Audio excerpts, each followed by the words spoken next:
Hi, everyone. I'm Julie Schaefer, host of the Finding Love Summit, and I'm very pleased to bring Sarah Ramsey back to the summit again this year. In our conversation, Sarah and I talk about toxic relationships. We define what a toxic relationship is, bust the myth that toxic relationships only happen to certain kinds of people. Turns out they happen to some of the best people, and discuss Sarah's three-step process for recovering from a toxic relationship. Sarah K. Ramsey is a professional problem solver and the world's leading expert on how to become toxic person proof. She is a best-selling author of the book, Becoming Toxic Person Proof, and host of a globally acclaimed podcast. She helps untangle complicated problems and complicated relationships so people can transform their minds and lives by taking back their power and recreating lives that they are excited about living. Please enjoy my conversation with Sarah K. Ramsey. Hi, Sarah. Thanks for joining us today. Hi, Julie. I'm so glad to be back with you. I think this is our fourth interview or something together. So we obviously have something good to say. Yes. Yeah, it's always fun talking to you, despite the topic, because we talk about toxic relationships. Right. True. Yeah, it's interesting. One interview, I had someone and they said, that girl's laughing the whole time. And I said, and she was kind of like, well, they were kind of mean about it. And I was like, well, if you're not into this, that's fine. But I believe a spoonful of sugar helps the medicine go down. And it is such a terrible topic. And there's nothing good about toxic people, So, but if we can bring a little light and life into the darkness, that's all we can do. So I promise my books are funny, my articles are funny, my lives are funny. So I'm going to be funny and, but also hit some hard truths. Yeah. Yeah. Well, we don't want to make everybody cry all the time. Right. I think there's enough of that. So tell us just what is a toxic relationship? I feel like sometimes we get into these relationships where we just can't agree, and that might not be a toxic relationship. It's just hard. So what would characterize a toxic relationship? And Julie, I'm glad you asked this question because when I started this work using the term toxic has changed as work has gone on. Because when I started this work, we weren't in a culture where it was kind of like, well, this is toxic and this is toxic and everything's toxic. It's almost like, wow, this is really come a long way in the last 5 years, and some good and some bad. But a toxic person is a master at image management and blame shifting.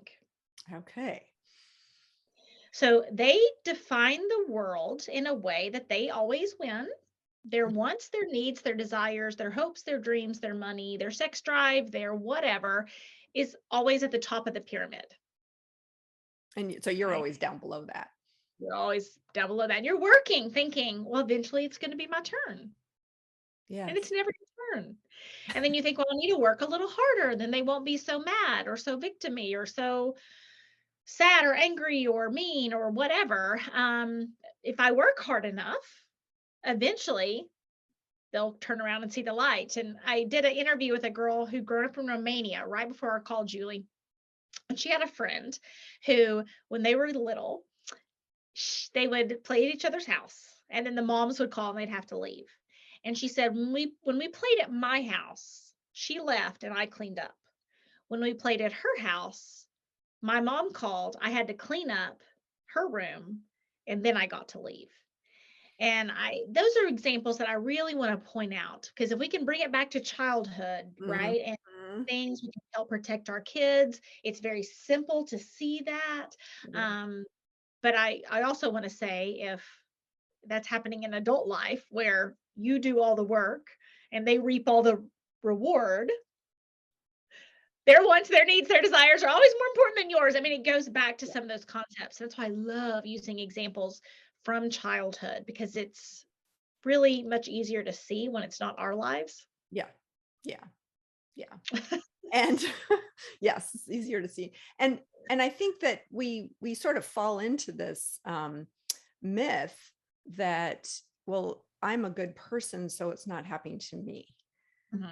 And I would say you're a good person, it's probably more likely to happen to you. And there was a great book called The Gift of Fear.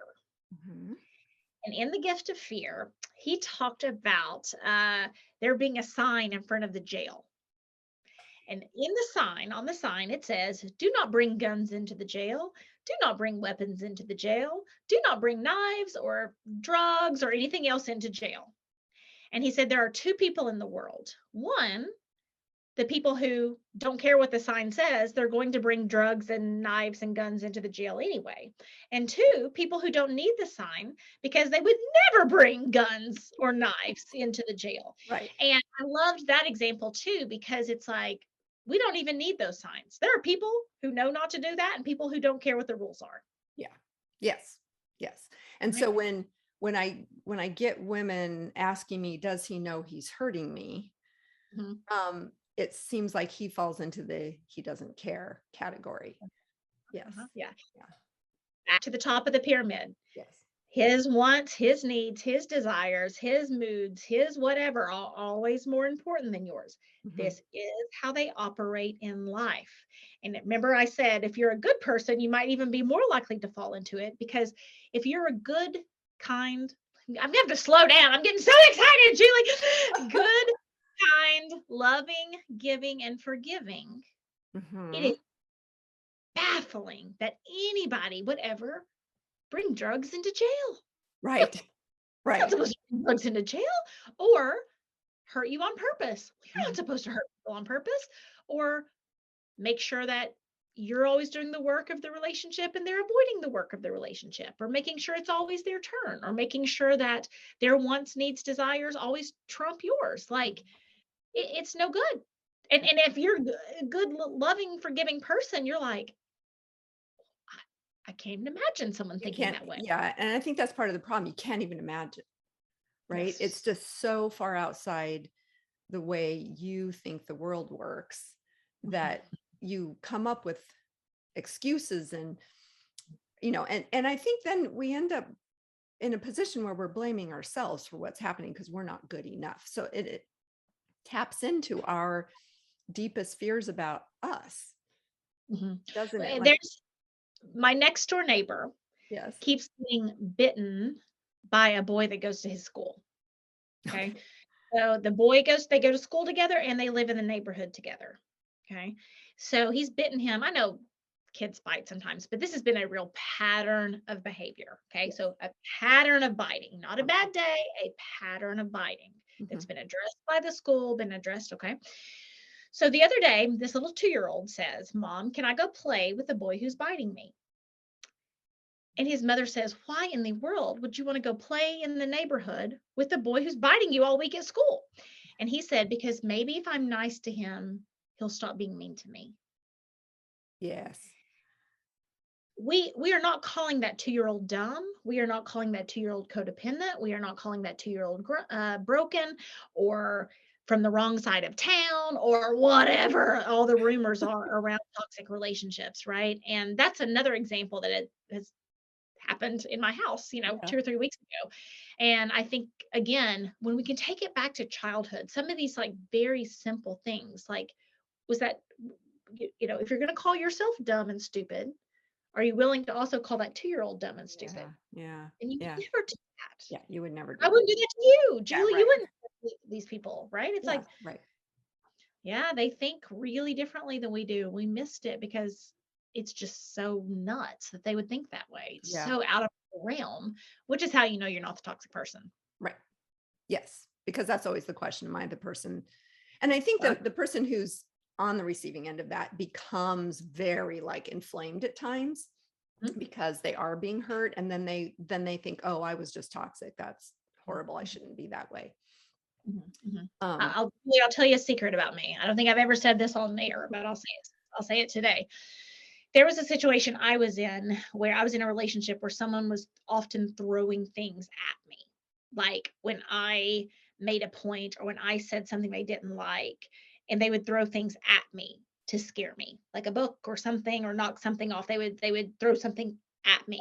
yeah. And after a while in this situation, I got really mad and I got so inflamed that I threw a plate Mhm. at the wall, Okay. not towards them, not at their head. They were not even in the same room. So I'm in a room by myself. I am so angry that I threw a plate and it hit the wall. When they would get angry, they would throw things at me. Do you see the difference? And, when and I do this work all the time, Julie, I know you're in it too, but when you go to see someone, it's like, or they're both throwing things, they're both toxic. Right. No, I wasn't throwing things to scare them, just, scare this person, to get them off guard so they would stop talking about it. It was a one-time thing, not a pattern of behavior, right? So that's I've never said that on air before, but Yeah. that's something in my own life. It's like, well, that's how you can see the difference. Yes. Yes. We both threw plates, but it wasn't the same thing. It was not the same thing. Exactly. Exactly.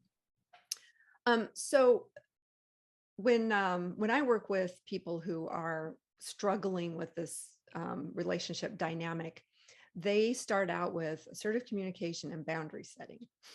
Mhm. That's going to like solve the problem. And you've got I love your three little pigs metaphor for boundary setting. Can you Mhm. tell everybody about the three little pigs and Oh, boundaries? I will, and I first want to let people know, like, the emotion that rose up in me when I heard that they're looking for communication and boundary setting, because 'cause I'm so sad, like, I'm so sad for you, like, I get it, because it's like, "Oh, okay, I need to stand up for myself, and then we can be happy," and I or I need to have, and I've heard people say that. It's like, "Oh, they're trying to stay," because someone said, "Well, you've been a doormat, you've been afraid of communication, you've been afraid of conflict, you've not had any boundaries." And they're once again saying, "You're the problem. Yes. Your lack of boundaries, your lack of conflict is the problem." And so I say, "I'm so sorry. I'm so sorry." People told me that too. Yeah. Do I appear to be a doormat? Do I appear to be afraid of conflict? I assure you I am not. I assure you I am not. Right. Uh, and so when we think about the three little pigs, there was one little pig with straw boundaries, one little pig with stick boundaries, Mhm. and one little pig with brick boundaries. Yes. Because we all know the story. They built the houses and then the big wolf came. The big And bad huff wolf and came puff. and tried to huff and puff and blow them all down. So Yeah. yes, he could blow down the straw boundaries, he could blow down the stick boundaries, and we kind of make the third little pig the hero a bit, which is good for that pig. He's kept the pigs alive. That's wonderful. But what the pig didn't do is change the big bad wolf's personality. Yes. And that's the part of the story we forget, because we think if I build a brick house the right way, and he huffs and he puffs and he blows his house down, at some point the wolf's gonna be like, "Oh my gosh, you got me! Here I have been getting my way for years. I have been able to be selfish. I have been able to get away with terrible behavior with no accountability. I've been able to blame shift and manage my image. And you darn tootin', you got boundaries. And now I'm gonna change my personality and be a little lapdog." It's not going to happen. Right. And I feel the heartbreak in that, because Yeah. when we think I can work on my conflict resolution skills or building boundaries, we still feel like there's some hope of really changing the toxic person. Yeah. Yeah. And what I say to people is there are no magic words. And Nothing. no magic therapist. I know you've No. got your doctor, Julie. So I Yeah. mean, Oh yeah. you got No. your fancy pants on, but people say that, it's like, Right. "Oh, just get them to the right treatment program. I just get them to the right therapist." Yeah. Sandra L. Brown ran the Institute for Relational Harm for years and years and years and years and years and years and years. Okay. So this is the confines of her work. And she said, the work it takes, you measure in miles, and the change you create, you measure in millimeters. Right? And it's like, "Oh my gosh, he didn't throw anything at me today. Oh, there's change Right. happening." But it's Right. like the amount of work it took for them to behave in a way that's still below acceptable, like Yeah. a Yeah. millimeter. And she says, "You can't be so kind that you turn green eyes blue. Mm-hmm. Can't be Yes. so forgiving, you turn green eyes blue. You can't have magic words that you turn green." This is their personality. It's called a personality disorder. This is who they are as people. So changing them, like what you're saying is, I want someone else. And I say, good for you. Get someone else. Let's do that. Yes. Like, You're really wanting someone else. This is who they are. Yeah. This isn't a piece of who they are. This is who they are. Right. Right. Right. They're always at the top of the pyramid. Mhm, mhm. It's Yeah. heartbreaking. It's so sad. I mean, again, I know this is why I laugh about it and why I'm so silly and have silly Yeah. analogies. It's heartbreaking. I Yeah. get it. I've lived it. I've lived it Yeah. over and over. And it is so sad. Yeah. Um, but I know what life can look like on the other side, and it's a lot better over here. Yeah. So that kind of brings me to the other thing I wanted to talk about today, which is if a person has managed to recognize the relationship that they're in and do something about it, how do Mhm, they then sort of not fall into that pattern again, mhm, repair their self-esteem? These relationships just, I feel like they just target that self-confidence and self-esteem. And from mhm. that sort of wounded position, it can feel rather daunting to get out of it and repair. But there is hope on the other side. Mhm. And yeah, talk a little bit about that. When I'm working with women, it's through a three-step process. First is reconnecting with what is right with you. I see so many people get, in situations where, like I was in, where someone tells you you're terrible. They say you'll never survive without them. They'll say you're a waste of life, you're a horrible person. And then they try to develop a healing strategy that figures out what's wrong with them again. And it's like, whoa, whoa, whoa, whoa, whoa. When someone hires you, Mhm. they are hiring you based on your strengths. They are hiring you. So I want those strengths, or someone is dating you, it's probably on your strengths. And Yes. so I want to put our strengths in the engine of Hmm. our car to healing. Okay. Okay. And I see so many people with like their strengths in the back trunk, and it's like, well, let's talk about the worst thing that ever happened to me in childhood. Like, okay, I need to feel better about myself. Let's go with the worst thing that ever happened to me in childhood. And it's like, I feel like maybe that's not working, and so I just think about putting those strengths in the front engine of your car.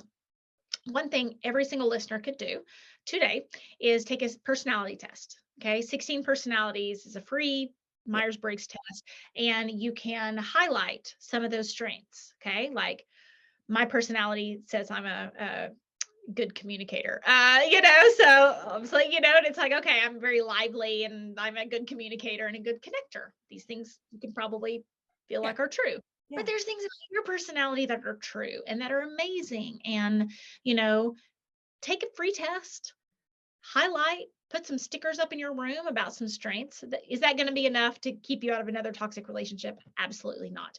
But it is a place to start Yes. today and Yes. start to lead with those strengths again. Um, and I hear a lot of people talking about self esteem and self confidence. What I want to help strengthen is self integrity. Mm, Okay. lovely. Yes. What do you mean by that? What I mean is, we're not talking ourselves out of red flags anymore. Uh-huh. We're not making excuses for bad behavior. Hmm. We are not going to give advice that we are not willing to take ourselves. Right. And I hear that, and people are like, oh, Sarah, I'm such a good friend. If only I'd give advice. I'm so great at giving advice. I just don't take my own advice. And I say, oh, so you don't consider yourself an honest person? And they're like, what? No, I'm an honest person. I said, well, if you came to my house and you interacted with me and my husband and you heard him call me a bitch and throw something at me during dinner, do you think that would change your perspective of me a bit? And they're like, yes. And I said, well, why? I mean, I can give you advice. It doesn't matter if I'm living it out or not. Like, I can tell you shouldn't put up with toxic behavior, but it doesn't matter if I'm putting up with toxic behavior. And they're like, no, that's not right. I said, and how is it different than what you're doing? Right. Yes. Uh-huh. And Uh-huh.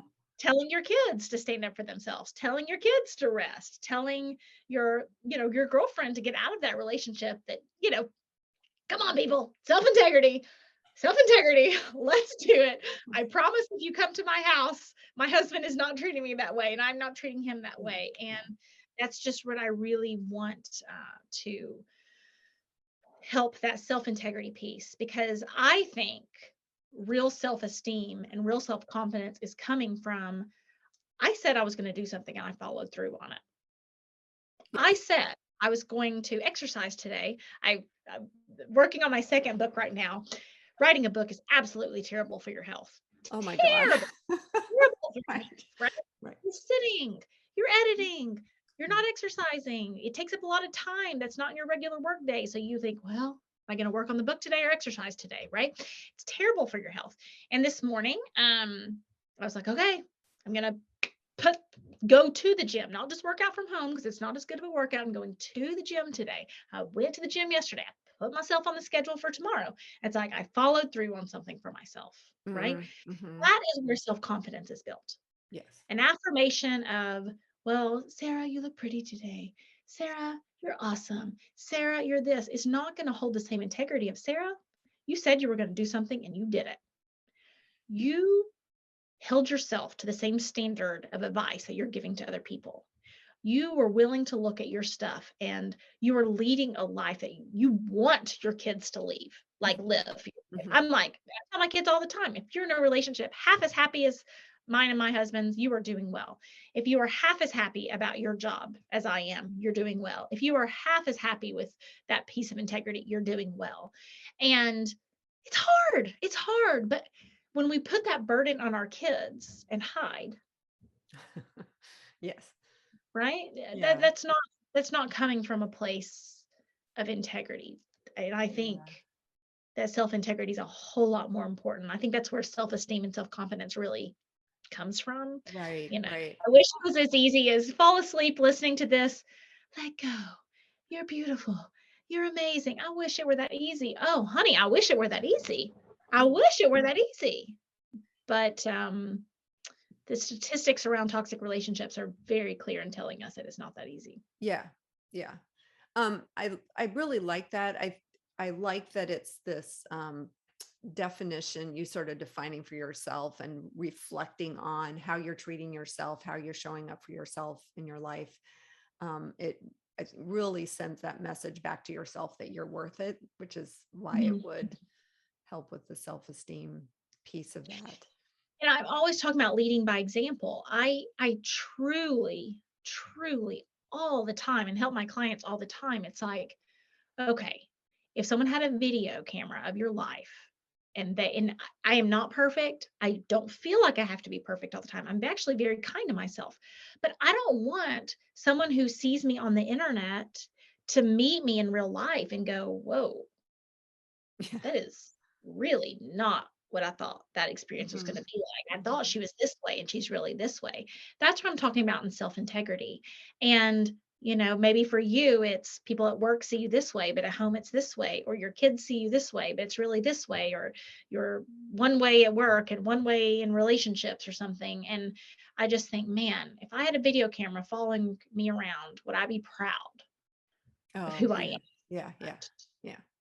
Yeah. And if I'm not, there's something I need to change. And I, I'm not talking about perfectionism. I am really not a perfectionist. I'm talking about self integrity, and part of not being perfect is part of that. It's like, yeah, sometimes I don't have makeup on and I gain a little weight and my house is messy and I had laundry stacked like little mountains Yes. yesterday. It's not about being perfect. No. It's about being honest. It's about being honest. Well, and they're kind of the opposite. Like if you're trying too hard to be perfect, you're not being honest because we're not perfect. We're Mhm, mhm. humans. And And leading by example, you would yes. not tell your kids you have to be perfect or I don't love you. So you can't don't give advice you're not taking. So, hey, Right. Sarah, you're not perfect today, so I don't love you. Maybe you should go get back in bed. It's like, we would never say that to our children. So it's just that self integrity of following your Yeah. own rules. Yes. Same rules for everyone. Yeah. Yeah.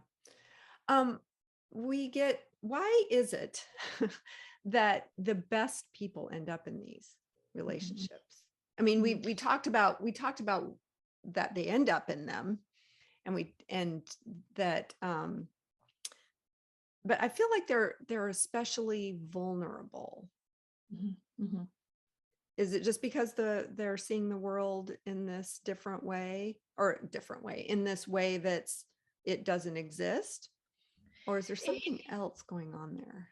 Well, there's several answers to that. So Purdue did a study around the Big Five personality test, Mm-hmm. and openness, conscientiousness, and agreeableness. Like people who were very open, they Mm-hmm. were very conscientious, like personally responsible. Like, I want to own my part in the relationship. I want to do my due diligence. I want to, I don't have to be right. The relationship is more important than being right. Mm-hmm. Um, and then agreeable, like being nice, right? And I was on a podcast about parenting. And this is where it gets really squirrely, right? So when I'm talking about parenting, and this person said she thought she was pretty toxic person proof. She didn't have toxic relationships. Okay.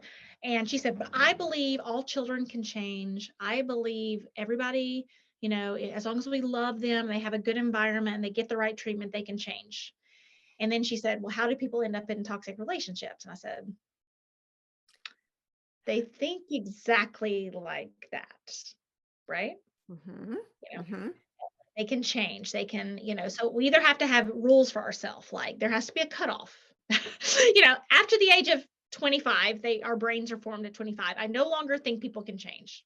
Yeah. I know that sounds crazy, but it's like I'm going to believe people are who they are, rather than expecting, with my love, with the right environment, with the right help, with the right therapy, I'm not gonna like there's no way you can go through life thinking with enough kindness I can change them. Yes. Yes. That you cannot think that. And I know it gets really squirrely. And I mean, I was just like, it was just so like such a setup. She was like, well, I believe that there are no such thing as, and I was like, so you don't, and my view on it is, I was born musical. Mm-hmm. I became a musician because I practiced the piano and sang. Yes. Okay. I think some people are born more selfish Mm-hmm. and they practice the art of being selfish throughout their lives and get really good at it. Yeah. Okay. Um, but there's nothing about you can't make me not musical. Right. There's nothing anyone can do to make me not musical, to understand how music works in a different way, and I've had years and years of practice of being a musician. So I don't really practice piano that much anymore, but if I sat down, I could impress you, right? I've Yeah. done Yeah. it. Yeah. I've really 35 years of practice, I guess, was when I started playing piano. You can Um, probably play a little bit, huh? I can play a little bit, right? And so when we think about that in terms of selfishness or toxic behavior, it's like, so they've been practicing being selfish for 35 years, but you think if you're nice enough, you can take away that piece of their personality. Like, what are the, like, really, that's really what you think? Like, what are the, when you start thinking about it in those terms. So I know it's a difficult conversation, Well, and I think when you're in one of these relationships and you have a lot of investment in the relationship, maybe there's kids, or you're embedded in a church, or you're or another community, and it's like you're the couple, right? It's I was so the couple. you I'm raising this one, pastor's daughter. I divorced my student pastor's brother. The church, there was a church split over my divorce. Like, God. Yeah. I get it. I get it. And that's where, and it's always this really fine line of, I might not be the person to look to for sympathy on why it's so hard to leave, right? Because If that was I going to be hard, it like that was had Mount Everest hard.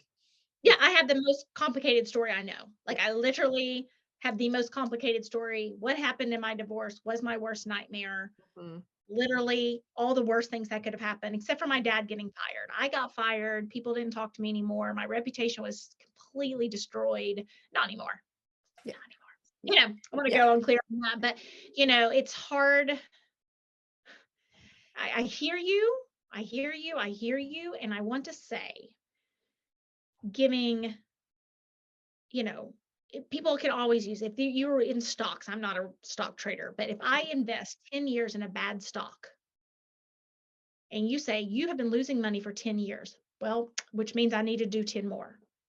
Like, that is a really terrible life strategy. It's something called sunk cost fallacy, Yeah. where you've already put in time, so you put in more. And it's one of the things I would most like to change about the human mind and the human Yeah. race and Yeah. why we think about that. And I want, if I had a magic wand, I would help people become more afraid of things staying the same, which is most likely. We get this thing in our head like, "Ooh, if something changes, I'm really afraid of that." It's like, what if something doesn't change? Right. You already know what that looks like. It's terrible. Right. So it's a both and conversation. I want to have compassion for how difficult it is to leave, and I don't tell that story a lot or because it's like, yeah, mine's worse than yours. Like, it's worse. Yeah. Did I get child support? No. Did I have anything? Did I live in a house with a possum and work 2 or 3 jobs? Yeah. Did I have my reputation destroyed? Yeah. Did I lose friends? Yeah. Did my dad almost lose his job? Yeah. Did I lose my job? Yeah. Did I have any money? No. My kids got paper for Christmas. And Yeah. here we are, all these years later. And just do not, Well, don't yeah, use, yeah, yeah. yeah, we get that sunk cost fallacy gets us into believing or so invested in the relationship that it's hard to see. And Maya Angelou has a quote: when someone shows you who they are, believe them. Mhm, mhm. And then sometimes people add the first time, but believe them because it's a pattern. It's not necessarily the first time. It's a I pattern. use 3. I use a 3 Okay. strike shot rule with my clients. Yeah, when someone has 3 things like that's weird. That something's off. The mask fell down. Because I do like to get. I'm still nice. I like to give people Yeah. let them have a bad day. I Yeah. really do. Yeah. So a Mhm, person can have a bad day, but does not make them a toxic person. But when the pattern develops, it's like, okay, you need to see the pattern mhm. and I had believe it. someone said, "A dot is a dot. 2 dots is a line. 3 dots is a pattern." Yes. Yeah. Right. Yeah. And, um, and that Maya Angelou quote, obviously one I use often, and I want to take it back to where he was get so squirrely with that girl talking about kids. Mm-hmm. Right? Okay, when a child behaves badly, we'll talk about biting it's like they're not.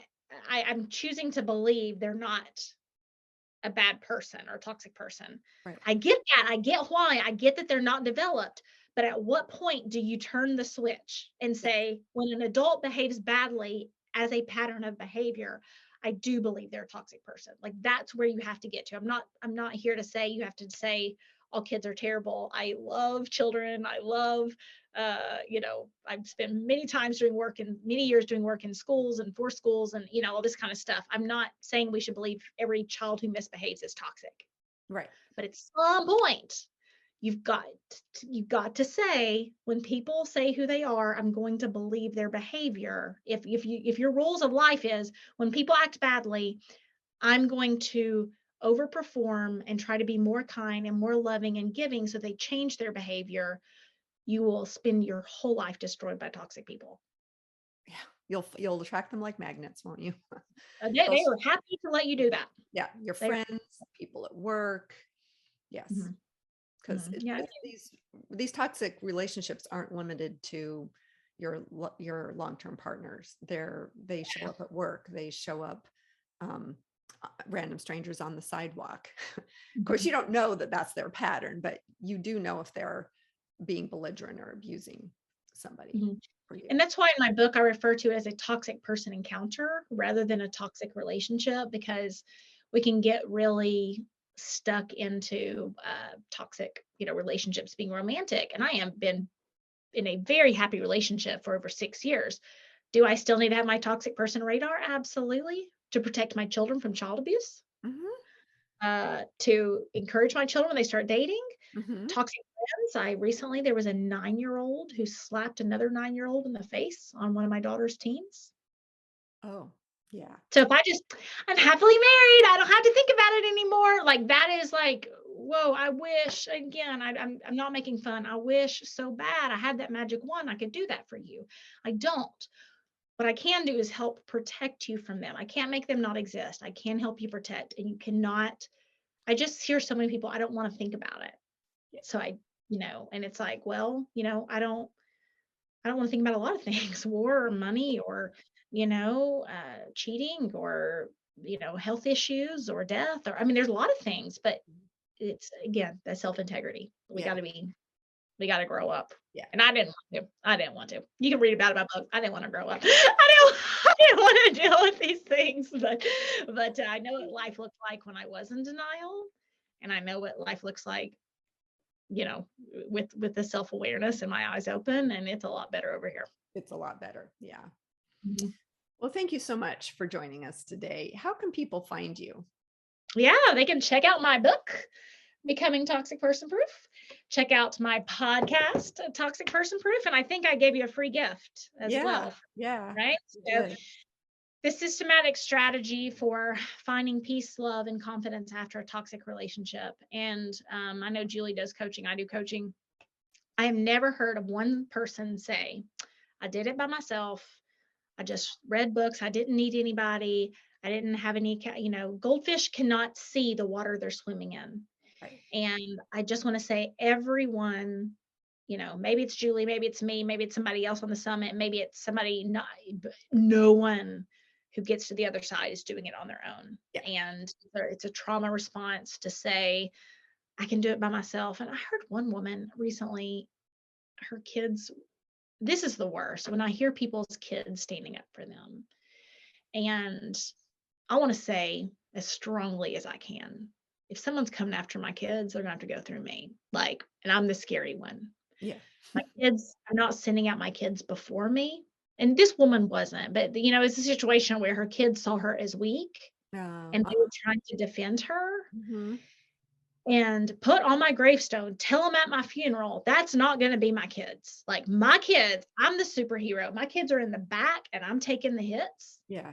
Yeah. And and I'm shielding them from those hits. I can't protect them from everything, but I want, and she kind of said, well, money's tight or this or that, and I said, as strongly as I can, you need a strategy for being your kid's superhero and being the superhero of your life. So your kids, in the story David and Goliath, there was like somebody that went before Goliath, and you can read about it in the Bible and Malcolm Gladwell's book. Mm-hmm. And there was someone that went before Goliath, like there was like a shield person or somebody that went before the giant. Mm-hmm. May my kids not be going before. I am the giant. Yeah. My kids go behind me. Yeah. I take the hits. I am the protector. I am the superhero. I don't want to be. I want it to be like Right. the muffin baker and make it easy. But may my legacy not be I raised kids who protected me. Excuse my language. Hell no. Right. May I be my children's protector. Yeah. May I have that self-integrity. And gosh. See, I did that interview right before you, Julie, so I'm all warmed up. You got all the juices flowing today, but I'm just so, there's so many Yeah. people who say, I want to help my kids. And I said, be the giant.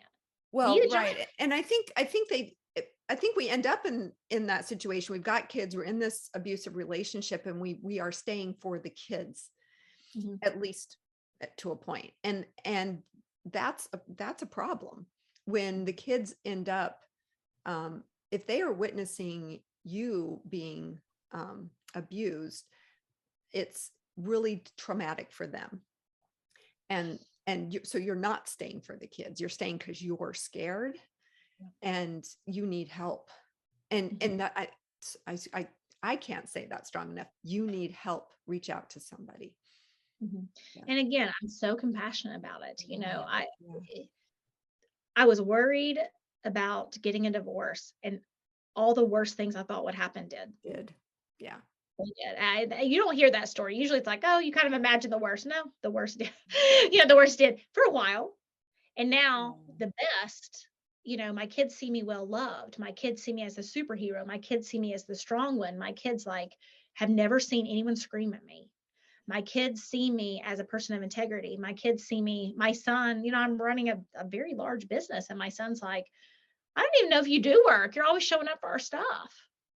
I was on the phone with someone recently, and my 12-year-old boy, he's pretty, he's a 12-year-old boy. Come on, middle school.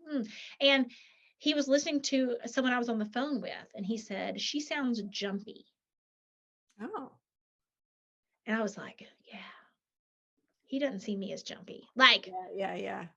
And this was somebody who thought they could do it on their own. Yeah. They had a lot of experience of traumatic things, and they wasn't a client, it was someone I know in real life, and, Yeah. they thought they could do it on their own and, didn't need any help, and I was like, "Man, a 12-year-old boy can pick up on the hypervigilance. A Mm-hmm. 12-year-old Mm-hmm. boy can hear that unhealed trauma in your voice in 1 minute of conversation that you weren't Wow. even upset, like, just Wow. a normal conversation." Yeah. They talk about self-regulation and co-regulation, and it's like, guys, the work I have done on retraining my nervous system after fight and flight, Yeah. it is a it has been a lot of work, and it has been the best gift I could ever give my children. Yeah. Yeah. I just I didn't want them to have to go before me and use them, you know. Right. Maybe if they choose to defend me in some situation in the future, it will not be because they see me as too weak to defend Yeah. myself. Yeah. Yeah. And what a gift you're giving them. Yes. Yes, it is. It's the best thing in the whole world. And I had someone, they were trying to decide if they were going to do coaching or space camp. And I said, I have never heard a kid go into therapy and say, I didn't get to go to space camp. It ruined my life. I've heard many people go into therapy blaming their mothers when their fathers were toxic. Yes. They are blaming their mothers when their fathers were toxic because the mothers did not do the work Right. to do the regulation, and their kids saw them as kind of a victim. It's so heartbreaking. I mean, Yeah. it's so unfair because it was like, well, the dad was toxic, and but it's the Yeah. greatest you can give your kids. Well, hopefully someone hears this and it opens their eyes and they can get out of that pattern. And it's hard. I'm sorry. I know I'm saying hard Sorry. things like, my husband ever, he's like, do you ever get tired of telling people things they don't want to hear? I was like, I swear, I don't believe in reincarnation, but in my next life, I want to come back as like a baker or something. It's just like, I want to give out ice cream, just like, here you go, like Yeah. peaceful, Just the easy feel feeling. goods. Yeah. I want to do all the feel good stuff, but Yeah. out of my own integrity, I am so grateful for the people who didn't play it easy with me in my own life and who's told me things that were hard to hear. I'm so grateful to them, and I am paying it back forward. Paying it forward. Yeah. Well, thank you so much.